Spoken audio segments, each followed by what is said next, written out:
de Deus, tanto quanto ele só começa na vida de um homem quando a sabedoria só começa na vida de um homem quando o verdadeiro temor de Deus se instala nele. Antes disso, ele pode ser gênio, pode ser tudo, mas ele será, do ponto de vista de Deus, um homem sem sabedoria, porque não se começa a ter sabedoria sem dizer: Deus, Tu és Deus. Essa é a primeira afirmação da sabedoria. Assim como a mais brutal afirmação da insensatez metafísica é aquela que o Salmo denuncia dizendo: diz o impiedoso no seu coração, não há Deus. Impiedoso, nesse sentido do Salmo, é um impiedoso religioso, que ia para o templo cultuar a Deus como conceito e vivia na prática como se Deus não existisse. É o ateu religioso, que é o ateu mais abominável, disparado. Os ateus que realmente não creem em Deus são entes de profunda ignorância e insegurança. Agora, os ateus crentes são canalhas.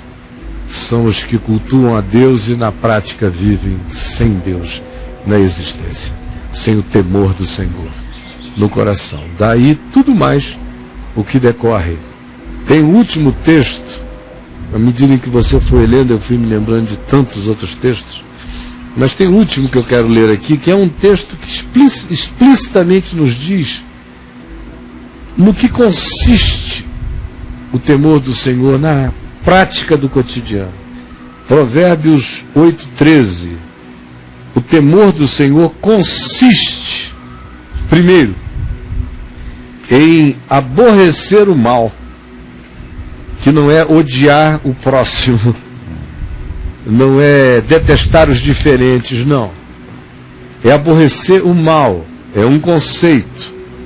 É não se associar ao mal, ter no coração repúdio por qualquer proposta de adesão ao mal ou de omissão covarde ante ele. Não existe omissão covarde ante o mal no coração daquele que tem o temor do Senhor. Ele aborrece o mal, ele denuncia o mal, sempre que o mal se expressa como tal, contra a vida do próximo.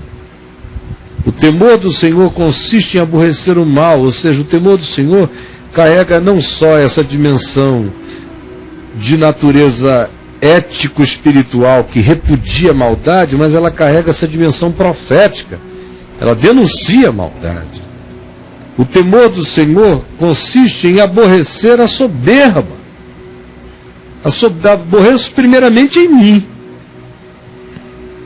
todo espírito de soberba, de superioridade em relação ao próximo, porque o Senhor aborrece a soberba. O temor do Senhor em mim consiste em me fazer aborrecer a soberba em mim e a saber identificá-la fora de mim nos outros e a não alimentar a soberba de ninguém, sob hipótese alguma. O soberbo, na presença daquele que tem o temor do Senhor, morre seco, porque não receberá nenhum estímulo, nenhuma adulação. Quem tem o temor do Senhor no coração não sabe adular homens, jamais. O temor do Senhor consiste em aborrecer a arrogância, porque se a soberba é uma atitude, a arrogância é um comportamento.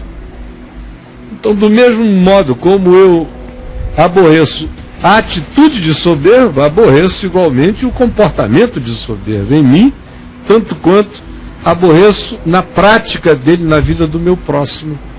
E não serei solidário com a prática da arrogância de ninguém contra ninguém, jamais. E quando tiver a oportunidade da sabedoria, a denunciarei como a denuncio sempre. O temor do Senhor consiste em aborrecer o mau caminho, o caminho de morte, o caminho de engano, a vereda da fantasia, a vereda das idolatrias emocionais, afetivas e de todas as naturezas. O temor do Senhor consiste em aborrecer a boca perversa, o falar injurioso, a língua caluniadora, fofoqueira, a língua que acrescenta, a língua que diminui, a língua que fantasia, a língua que constrói contra a vida do próximo, ou a língua que mente, ainda que seja inventando um testemunho para a glória de Deus. Quem assim faz não tem o temor do Senhor no coração. O temor do Senhor consiste em aborrecer a boca perversa, a boca que trama, a boca que pratica o ludíbrio, a boca que cria e pavimenta o caminho escorregadio para o próximo. O temor do Senhor presente no coração faz essas coisas morrerem em nós, e aonde quer que elas não tenham morrido, e ao contrário, estejam presentes e crescentes, é porque o indivíduo tem crença religiosa, cultura religiosa, moral cidadã, etiqueta familiar, qualquer outra coisa, mas não tem o temor do Senhor no coração. E se não tem o temor do Senhor no coração, não conhece ainda nada de Deus, porque o temor do Senhor faz principiar todo o processo de entendimento, de sabedoria, de compreensão de Deus na prática da minha vida. Senhor Jesus, eu quero pedir que essas palavras tão singelas, que poderiam ser ditas aos nossos netos e a crianças, porque elas compreenderiam, eu quero pedir que os adultos e os entendidos compreendam o que é muito mais difícil, porque tu disseste: graças te dou, ó Pai, porque ocultaste estas coisas dos sábios e entendidos e as revelaste aos pequeninos. Sim, ó Pai, porque assim foi do teu agrado. Eu quero pedir que aquele que seja sábio e entendido entre nós se quebrante e seja iluminado e compreenda no Espírito o temor do Senhor. E eu quero te pedir que os pequeninos compreendam o mesmo, porque tu queres iluminar a todos os pequeninos que não têm meios humanos nenhum, mas podem ser enriquecidos pela luz do entendimento no Evangelho. E também os pequeninos que, tendo meios humanos, mantiveram o coração quebrantado e generoso e socorrista e misericordioso. Ilumina a todos para que o teu temor cresça na nossa consciência. É o que eu te peço, em nome de Jesus. Amém. Paulo disse em 2 Coríntios, no capítulo 5, o seguinte: e assim, conhecendo o temor de Cristo, persuadimos os homens, convidando todos os homens a aceitarem essa persuasão do Evangelho que nós anunciamos. Eu estou aqui por causa do temor do Senhor. O temor do Senhor tem me levado esses 40 anos a tentar persuadir os homens acerca do Evangelho da graça de Deus. Você me pergunta: por que você está aí falando? Minha resposta é essa: é porque o temor do Senhor, isso me constrange. O temor do Senhor me engravida de amor, de um amor reverente, que faz dessa consciência o projeto da dedicação de toda a existência presente e de toda a vida, porque salta para a vida eterna. E responda agora o seguinte, meu amigo: nós temos 1h20 para conversar. Você perdeu o temor do Senhor? Perdeu? Perdeu? Me diga, perdeu. Às vezes fico vendo comentários de pessoas, todo mundo diz que é crente, mas eu vejo tão pouca gente mesmo com temor de Deus. Às vezes, em nome de que é brincadeira, a gente é capaz de falar coisas absurdas na brincadeira, e depois fazendo que a gente diz: tem mais é que ir para o inferno, que. Não dá para fazer essas coisas nem com que, nem curtição de Facebook, gente. A gente vai nessas brincadeiras, a gente vai corrompendo o coração, daqui a pouco a língua vai ficando perversa, um monte de coisas vai se instalando na gente, você vai se enfeiando na brincadeira, curtindo o enfeiamento gradativo. Veja bem no seu coração a que você pode dizer amém, a que você não pode dizer amém. Guarde na alma, nas coisas pequenas e nas coisas grandes, o temor do Senhor. Quem não é fiel no pouco, não é fiel no muito.